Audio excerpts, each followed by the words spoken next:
બરડો ડુંગર, પ્રાકૃતિક વૈવિધ્ય અને ફાટફાટ સૌંદર્ય. પોરબંદર અને દેવભૂમિ દ્વારકા વચ્ચે 48 ચોરસ કિલોમીટરમાં ડુંગરમાળા પથરાયેલી છે, જે કિલેશ્વર, નવલખા મંદિર, સોન કંસારી, આભાપરા, ખોદારો ડેમ અને જાંબુવન ગુફા સહિતની પ્રાકૃતિક અને ઐતિહાસિક ધરોહરોને સાચવીને બેઠી છે. કિલેશ્વર આ સ્થળ રમણીયતા, દિવ્યતા, શિવત્વની અનુભૂતિ કરાવે. શ્રી કૃષ્ણએ યુધિષ્ઠિરના હસ્તે અહીં શિવલિંગની પ્રતિષ્ઠા કરાવી હોવાનું કહેવાય છે. માનવામાં આવે છે કે ભગવાને અહીં 6 વર્ષ વાસ કર્યો હતો. ડુંગરોમાંથી વહેતી કીલગંગા નદી અહીંનું સૌંદર્ય વધારે છે. નવલખા મંદિર. ભાણવડના ઘુમલી ગામે આ મંદિર આવેલું છે. જેઠવા વંશના રાજાઓએ 12મી સદીમાં મંદિર બંધાવ્યું હોવાનું કહેવાય છે.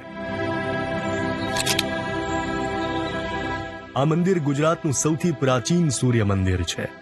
એ સમયે ₹9 લાખમાં બન્યું હોવાથી નવલખા નામે પ્રસિદ્ધ થયું. ભાગ્યે જોવા મળતો 2 માળનો મંડપ તેની વિશેષતા છે. સોન કંસારી. સોન કંસારી એટલે નાના મોટા મંદિરોનો એક સમૂહ, જે 7મી સદીથી માંડી 9મી સદીના એટલે કે મૈત્રકાલીન કે સૈંધવકાલીન ગણાય છે. બરડાના પ્રાકૃતિક સૌંદર્ય વચ્ચેનું આ બેનમૂન સ્થાપત્ય સૌ કોઈને મોહિત કરે છે. આભાપરા બરડા ડુંગરની આ સૌથી ઊંચી ટેકરી છે, જેની ઊંચાઈ અંદાજે 2000 ફૂટ છે. ચોમાસામાં બરડો અહીં જાણે વાદળથી વાતું કરે છે. ખડખડ વહેતા ઝરણા અને શાંત લહેરાતા પવનો વચ્ચે પર્યટકો અલગ જ દુનિયામાં ખોવાઈ જાય છે. ખોદારો ડેમ. રાણાવાવ નજીકનો આ ડેમ બરડાનું હૃદય છે. જંગલ વિંધીને અહીં પહોંચી શકાય.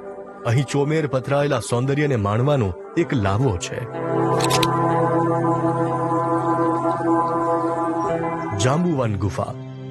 આ ગુફા રાણાવાવથી 2 કિલોમીટરના અંતરે આવેલી છે. 2-2.5 માળ જેટલી ઊંડી ગુફામાં ઉતરવા માટે પગથિયા, દોરડા અને લાઇટો રાખવામાં આવી છે. ગુફામાં ખડકાળ જમીનની એવી રચના છે કે જમીનમાંથી સ્વયંભૂ શિવલિંગો બનતા રહે છે.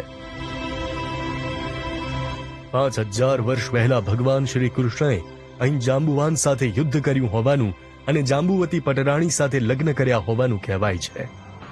આ તહેવારોમાં તમે પણ શૌર્ય ટ્રીપથી ટેકરીઓ, ઝરણાઓ, જંગલો, મંદિરો અને ચોમાસાની હરિયાળીથી મઢાયેલા બરડાની સુંદરતા માણી શકો છો. અહીં પ્રાઇવેટ વાહનથી જવું બેસ્ટ રહેશે. Bureau report, Divya Bhaskar.